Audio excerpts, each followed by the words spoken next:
Me estaba preparando para ver el E3 2012, pues el año anterior habíamos visto varios juegos para Nintendo 3DS que por fin darían un poco de vida a esa, por aquel entonces, nueva consola portátil que había tenido el peor lanzamiento posible. Super Mario 3D Land, Zelda Ocarina of Time 3D, Star Fox 64 y como sorpresas inesperadas Luigi's Mansion 2 y Kid Icarus Uprising. Hasta ahí nada raro, ¿no? Pues eran juegos de los clásicos, pero es que esa era la cosa. A principios de los años 2010, recuerdo que todo lo que pedían los fans era una vuelta a los clásicos, a las viejas franquicias de Nintendo. La Nintendo DS y la Wii habían conseguido volver a Nintendo como el grande de los videojuegos. Y sin embargo, para muchos fans de la compañía, esta fue una de nuestras peores épocas. ¿Por qué? Porque el éxito de ambas consolas había sido conseguido a base de atraer a un público más casual, al que no le interesaban realmente los juegos clásicos. Y esto hizo que Nintendo le diera la espalda a muchas de sus franquicias, en favor a proyectos como Wii Fit o Big Brain Academy.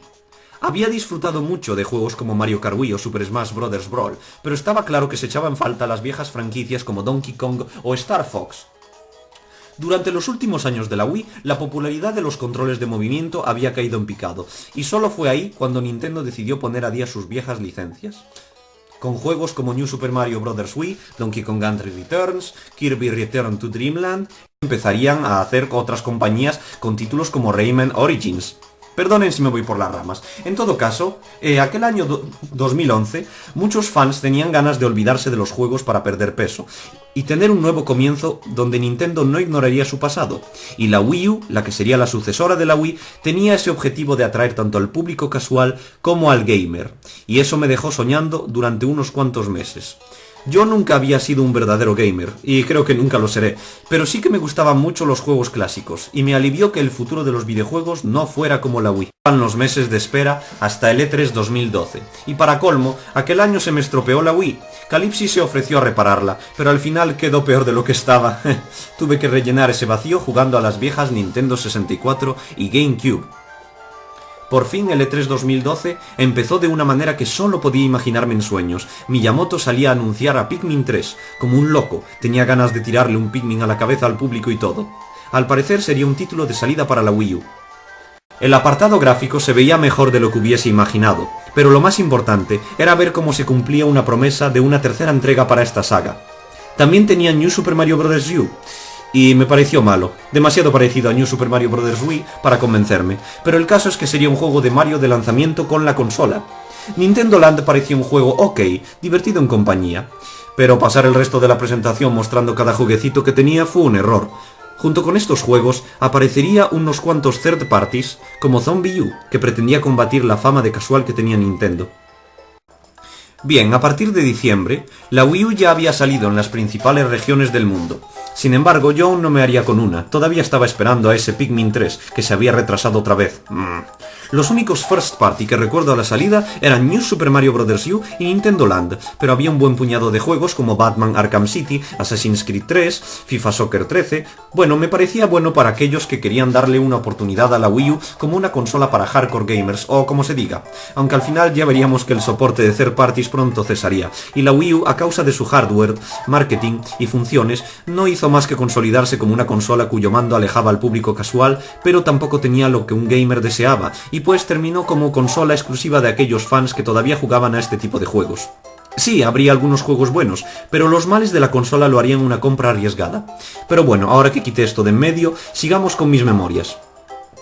Durante las vacaciones de invierno, fui a casa de un amigo a probar la Wii U. El gamepad no se me hizo tan incómodo como otros dicen, o decían. Al contrario, me pareció muy cómodo comparado con el mando de la Wii o las 3DS. Recuerdo que nos pusimos a jugar a Nintendo Land. Era una recopilación de minijuegos que trataban de mostrar formas únicas de jugar con el gamepad y el juego asimétrico. Las atracciones competitivas como Mario Chase y Luigi's Ghost Mansion se me hicieron aburridas a pocos jugadores después de un tiempo, y eran demasiado safe, no sé, los controles eran lo más básico, sobre todo en intercambiar el jugador que usara el gamepad.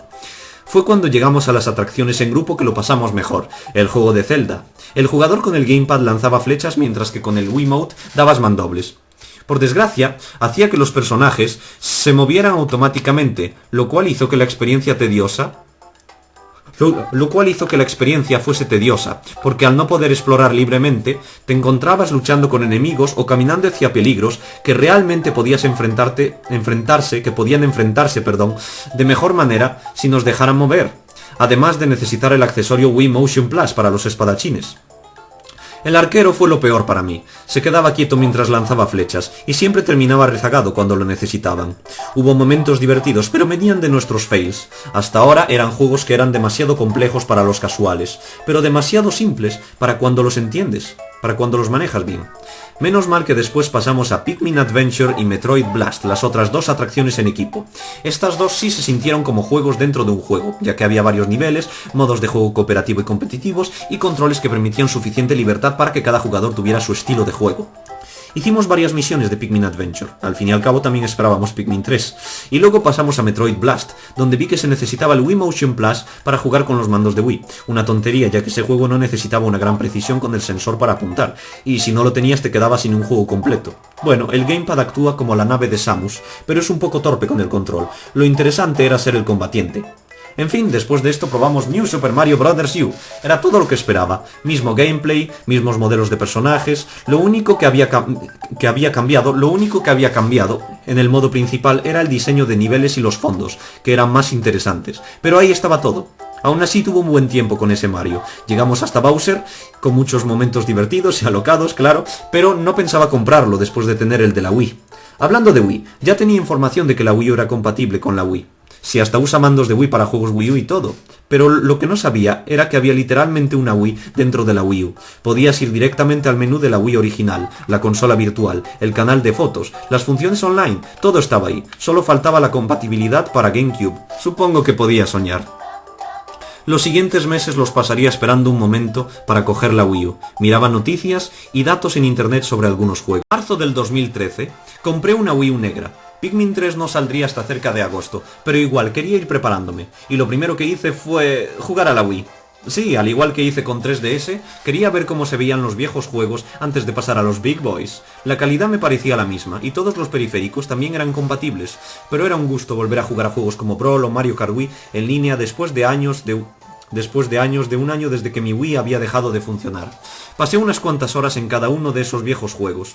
También probé los juegos para un solo jugador de Nintendo Land. Tenían un toque arcade y controles originales. Balloon Trip Breeze, el castillo de Takamaru, el de F0, hasta el carrito de frutas de Yoshi y el Octopus me gustaban. Pero no era nada que me tuviera entretenido más de una vez probándolos. Muchos llaman a Nintendo Land el Wii Sports de la Wii U, pero para mí era bien superior como party game. En cuanto a detalles, podía conseguir monedas y luego gastarlas en una tragaperras que te daba varios objetos. El único que me gustó de verdad fue la caja de música. También me puse a probar el editor de Mi, que era igualito a los anteriores, el Wii U Chat, que me parecía un buen touch, y el navegador de internet. La Wii y la 3DS también los tenían, pero este era mucho mejor, y el gamepad lo hacía más práctico, así podía apagar la tele y acostarme mirando algún vídeo en el gamepad. Voy a mencionar el E3 2013. Fue bastante bueno. Super Mario 3D World, un juego de Mario en 3D pero ahora para 4 jugadores a la vez, una locura. Donkey Kong se había establecido otra vez como uno de los grandes de la compañía con Tropical Freeze, algo que no pasaba desde la Nintendo 64. Smash Bros. Se veía más limpio, sin ese toque demasiado serio y exagerado de Brawl, y más rápido. Y Mario Kart 8 destacaba por la diferencia en gráficos. Y hablando de gráficos, algo especial de esta generación fue el paso al HD y el adiós a los modelos poligonales que nos habían seguido desde la GameCube. Para mí la evolución gráfica de Wii a Wii U fue como de Nintendo 64 a GameCube. Seguía siendo hype verles por primera vez igual que en los artworks, que es verdad. Los grandes de la N venían al rescate. Lo malo es que la mayoría de los juegos no llegarían hasta un año después. En agosto de 2013, finalmente compré Pikmin 3, un juego que llevaba esperando desde el 2009. Cuando descubrí la saga y terminé Pikmin 2 en su adaptación para Wii, Pikmin era una de esas franquicias menos conocidas, y esta entrega consiguió que muchos fans se hicieran con una Wii U. El toque mecánico que tenía Nintendo Land hizo que no lo viera como un verdadero juego Nintendo. No sé, no lo veía como un triple A, aunque fuera un buen juego. En cambio, Pikmin 3 realmente lo consideré mi primer juego de esta generación.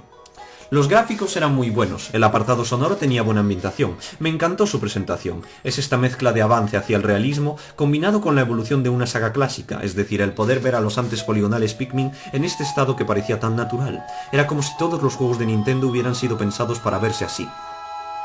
Recuerdo que el primer día intenté esperar a que un amigo viniera para probarlo juntos, pero no pude evitar y jugué al modo historia hasta llegar al día 7. Estaba en el escenario nevado, y recuerdo que me había atascado. Empezamos a jugar al modo batalla de bingo. Hicimos los 12 escenarios, y fue un tiempo bastante bueno, y luego comenzamos las misiones. Por desgracia, solo había 15. Bueno, más tarde harían DLC para compensarlo y quedaría mucho más completo. Pero de aquellas solo había 15 escenarios, 15 misiones, y contando que 5 eran jefes de la aventura. Al final sería culpa mía por haber puesto mis expectativas tan altas, pero lo cierto es que la primera vez vi a Pikmin 3 como una decepción. Con el tiempo los controles nuevos empezaron a crecer en mí y terminé rejugándolo varias veces solo o acompañado. Durante ese mes llevaba como unas 40 horas jugando a Pikmin 3, es lo que me decía en el historial de la Wii U. La historia principal me pareció ok, tenía dos alternativas: llegar hasta Olimar, en cuyo caso tenía que hacer el juego de manera lineal, o encontrar todas las frutas, que estaban escondidas en lugares un tanto pesados a veces. En todo caso terminé rejugando la mayoría de las veces, intentando acabar el juego de manera lineal, como intentando hacer speedrun. Hacerlo al 100% era generalmente más pesado. Era un extraño caso donde el juego no era tan expansivo como Pikmin 2, pero también tampoco tan rejugable como el primero. El modo desafío tiene mucho trabajo detrás de él. Al final, con todo el DLC y su modo cooperativo, se hace entretenido. Su gran problema es el límite de tiempo. Ya sé que servía para animar al jugador a volver a intentar los niveles, pero para mí hizo lo contrario. Pikmin es un juego donde la exploración libre es importante, así que no me podía explicar cómo tenían un timer tan estricto que no te dejaba ir a tus anchas. ¿Por qué no a tiempo ilimitado pero cronometrado igualmente? De este modo, los que queremos hacer el juego de manera lenta no nos fastidiamos, y los que quieran hacer un buen tiempo pueden speedrunear igual. Pikmin 2 también tenía un modo desafío a tiempo, pero este daba cronos de sobra, tiempo de sobra para ir y venir del escenario. En cambio aquí solo puedes hacer las cosas de una precisa manera o se te agota el tiempo. Y piensen en el modo 2 jugadores. Ya es bastante raro que alguien juegue a Wii U, ya es raro que alguien quiera jugar a Pikmin contigo, y aún encima que sea un buen jugador. En fin, quejas mías. Supongo que no le dediqué suficientes horas para masterizar todos los niveles, para dominarlos todos, pero aún así, a partir de un tiempo ya cansa. Seguiría jugando al modo misiones de vez en cuando. Luego está el modo batalla. En Pikmin 2 cogías canicas, dos estrategias: o coges la canica del rival, lo cual sería normalmente muy intenso, o coges las canicas amarillas por el escenario. Esto era parecido, pero mucho más complejo, ya que ahora teníamos una carta de bingo, y debíamos llevar ciertos enemigos para hacer una línea. También había el factor estratégico de coger un objeto que tu rival necesitara para cancelar su oportunidad de hacer bingo. Normalmente estas partidas son más lentas que en Pikmin 2, pero se disfrutan bien. Y por fin, aquí sí que tenemos todo el tiempo que queremos. Bueno, al final Pikmin 3 es un muy buen juego. Ah sí, durante algún tiempo en agosto, Calypsis y yo jugamos a Tanque, un juego muy rápido y divertido sobre tanques que lo destruyen todo. Era bueno, pero me quedé solo con la demo, que solo se puede jugar un día. Porque al final... que solo se puede jugar una vez al día, quiero decir. Porque al final eso es lo que era, un juego gracioso, de vez en cuando, para jugar en multijugador. Pikmin 3 me entretuvo hasta finales de ese año, sobre todo cuando me compré el mando Pro, que se sentía muy bien, y tenía una buena duración de batería, un buen mando con el que jugar sin gimmicks a un clásico como este. Pikmin 3 también usaba mandos de Wii, y he de decir que Pikmin es una de las pocas series que se beneficia de ese control gracias a la facilidad de apuntar mientras te mueves. Después de haber probado Game & Wario, me estaba decantando entre comprar Sonic Lost World o Super Mario 3D World para finales de año. Al principio pensaba en Sonic, porque Mario 3D World se veía como más de 3D Land, pero al final las malas críticas de Sonic Lost World, así como las palabras del sabio Calypsis, me convencieron para darle una oportunidad a 3D World. En diciembre sale 3D World.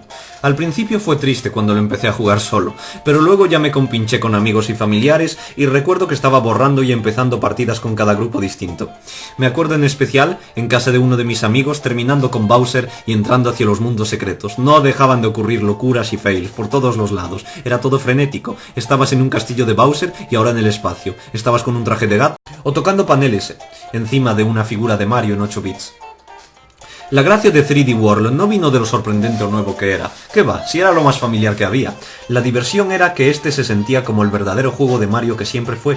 Es como si Super Mario 64 y demás juegos en 3D de Mario no hubieran existido. Eran los enemigos, los mundos, los personajes de la vieja escuela, pero en locura multijugador y en HD. Super Mario 3D World tenía bastantes niveles. cosas por coleccionar, algunos secretos, un juego de arcade incluido, y un montón de maneras de jugar. Mandos de Wii, clásico, mando pro, gamepad, tenía varias opciones y era un juego que aseguraba que todos pasaran un buen tiempo. Es cierto que Super Mario Odyssey es más creativo, pero 3D World puso algo que funcionaba y lo convirtió en un juego completo. 3D World es simplemente un juego rápido y simple, con un toque arcade. Enciendes la consola y lo juegas solo o en compañía, cuando quieras. Se ve bien ahora y se verá bien dentro de 20 años, y se podrá volver a jugar del mismo modo. Parecía que 2014 era donde todo iba a suceder. Los grandes juegos como el Mario Kart y Smash Bros. Venían ese año, y andaban hablando de que la Wii U haría una remontada al estilo 3DS, que al final nunca logró, claro. Bueno, por febrero del 2014 salió Donkey Kong Country Tropical Freeze. Recuerdo desde pequeño las tardes de mis primos jugando a Donkey Kong 64 en la batalla de simios. Y también recordaba aquel verano que había pasado con mi amigo completando Donkey Kong Country Returns en compañía. Todo eran buenas memorias y este juego no me decepcionó. A pesar de que no me lo compré hasta mucho más tarde, esta vez terminamos Tropical Freeze, conmigo de jugador 2, siendo Cranky Kong la mayoría del tiempo. Hubo mucha tontería en el segundo mundo, al que simplemente llamábamos Holanda, y muchos game overs y tiempos de carga, pero el juego fue bastante bueno. Si una queja podía tener, es la falta de otros modos de juego. Para mí no hace falta que la historia sea larga, pero la variedad de modos ayudan. A Super Mario 3D World también le pasaba eso, pero lo compensaba con niveles más tranquilos y coleccionables, que permitían mayor variedad de formas de progresar, así como el modo multijugador, con un poco de competitivo por la corona. Creo que esto es culpa de mis gustos, pues técnicamente Donkey Kong Country Tropical Freeze se ve más trabajado que Super Mario 3D World en sus niveles. En fin, ignoren eso último. Para el verano 2014, Calypsis estaba interesado en probar Zombie U, y tuvo una Blast, un juego de horror que usa el gamepad de manera interesante, un showcase de lo que la Wii U podía hacer. Aún así no es mi tipo de juego. También probamos Marvel Lego y Dr. Kawashima, que aparecieron de la nada en el menú. Es una cosa rara que a veces me pasaba, que hacía la consola de sacarte demos y regalarte programas así como así. El E3 2014 fue hype para mucha gente, pero ahora que lo veo de nuevo no era tan increíble, si bien hubo unos cuantos juegos, pero no tan importantes. Destacaría el Zelda, pero tardó tanto en salir que al final es como si no significara nada ahora el haberlo visto entonces.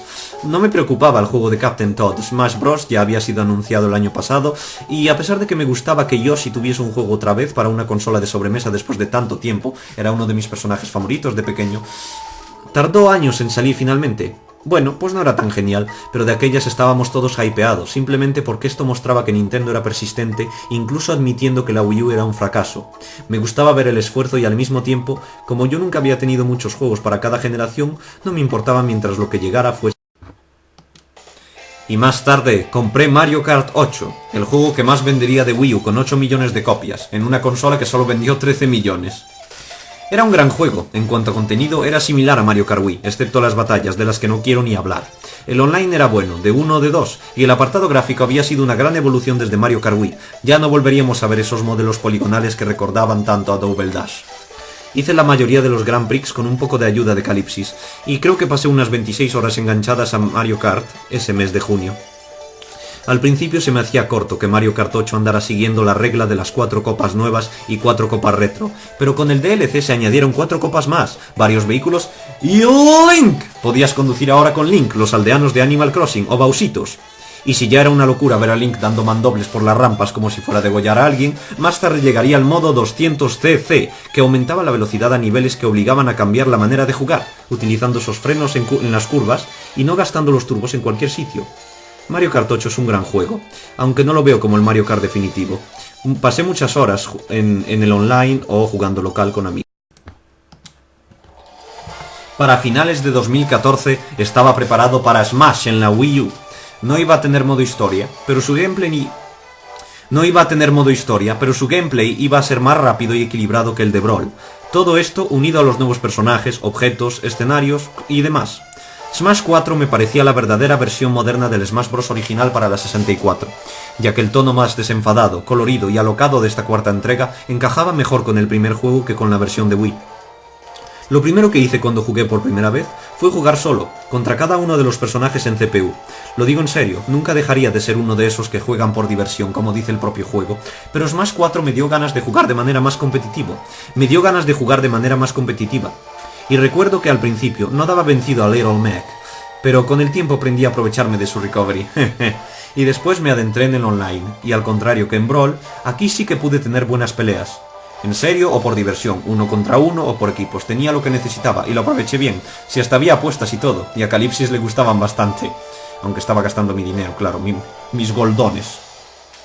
Se me hace raro que durante esas 60 horas que le dediqué a Smash a finales del 2014 no tocara los modos para un jugador.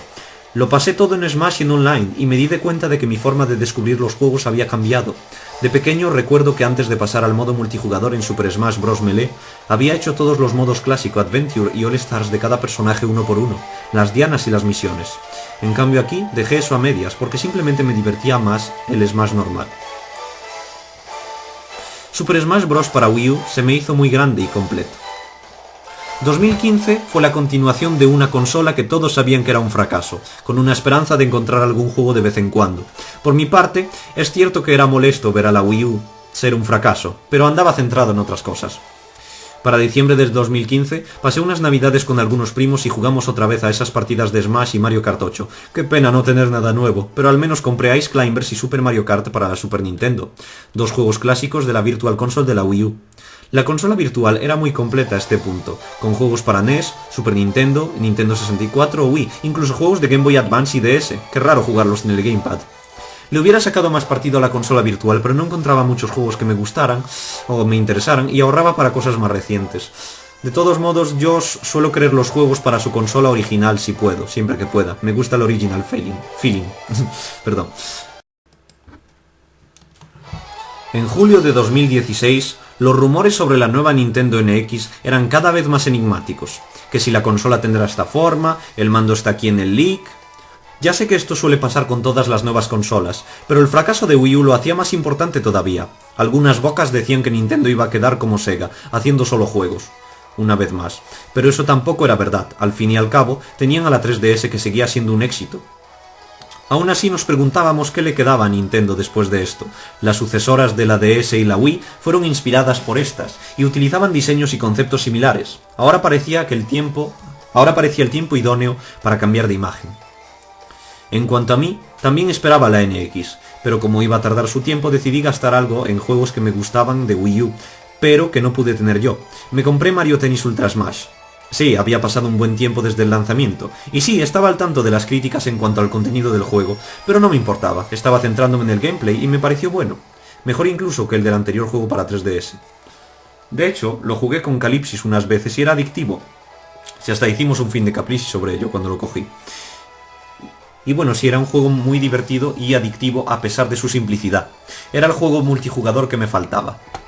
Poco después volví a descargar juegos retro, esta vez eran Kirby 64 de Crystal Shards y Kirby's Dream Land 3. Kirby era una de esas series que conocía pero que apenas había jugado. Es una serie con más de 20 años, pero nunca me había interesado sus juegos hasta ahora, que me dio por probar cómo eran. Kirby 64 tenía un gameplay lento pero entretenido para completar al 100%, traía minijuegos para 4 jugadores. Luego está Kirby 3, bueno, Kirby's Dream Land 3, que ya es un juego más rápido. Me gusta su art style, pero no tanto el diseño de sus niveles. Pero este viene con coop para 2 y no está mal. Más tarde, en agosto de ese mismo año, fui a comprarme 3 juegos más, Yoshi's Woolly World, Kirby el pincel arcoiris y Donkey Kong Country Tropical Freeze. Solo quería juegos de plataforma con coop para completar mientras llegaba la Switch. Donkey Kong ya lo había jugado en casa de un amigo, pero quería añadirlo a mi colección porque se me hacía un título imprescindible de la consola. Me daba muchas ganas Splatoon, pero al final nunca lo cogí porque sabía que en cuanto el online terminara, ese juego ya no tendría tanta vida. Yoshi's Woolly World es el esperado juego de Yoshi para mí, como la esperada secuela de ese Yoshi Story, el cual fue un juego de mi infancia.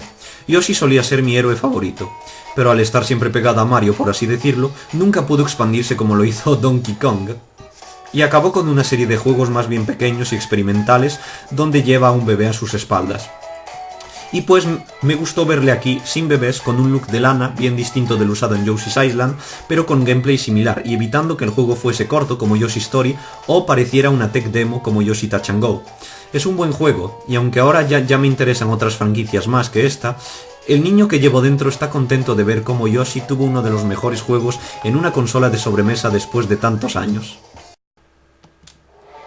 Y llega Kirby y el pincel arcoiris. Por un lado, me gustaba el estilo de plastilina que tenía el juego, me daba muchas ganas de jugarlo, y por otro, quería probar un juego moderno de este personaje después de los retro. Controlar a Kirby con el lápiz táctil mientras los demás jugadores utilizan controles tradicionales mirando a la tele me hace sentir que más juegos de Wii U tendrían que haber utilizado estas formas de gameplay asimétrico que tanto promocionaban al principio. Aparte de esto, el juego es muy colorido y la música no me disgusta. Fue una experiencia divertida. Me he comprado algunos juegos de la Switch, y estoy contento de que les vaya mejor a los de Nintendo. Pero aún así, hay algunas cosas de Wii U que me gustaban mucho. El menú, las funciones como el navegador o Miiverse, y también el multijugador local. Ahora sé que con la Switch van a centrarse en experiencias de un jugador, pero no solo eso, también estarán haciendo la transición hacia una compañía más práctica y tal vez más ambiciosa. Al final, aunque la Wii U haya sido un fracaso, me alegro de haberla comprado, porque fue una consola que me dejó buenas experiencias tanto individualmente como en multijugador. El descubrimiento de los Nintendo Direct, y en general empezando a conocer la comunidad de nintenderos que hasta entonces había ignorado, los troleos épicos de Calypsis, de ver cómo Nintendo creó buenos juegos y divirtió a muchos usuarios sin apenas tener apoyo de nadie, y demostraron que no rendirían su concepto de diversión para adaptarse a aquellos con mayor éxito. Al final siguieron en su propio camino, con la Switch. Aún hace unos días Calypsis y yo hablábamos de los juegos de Wii U. Bueno, eso es todo. Gracias por ver este vídeo y hasta luego.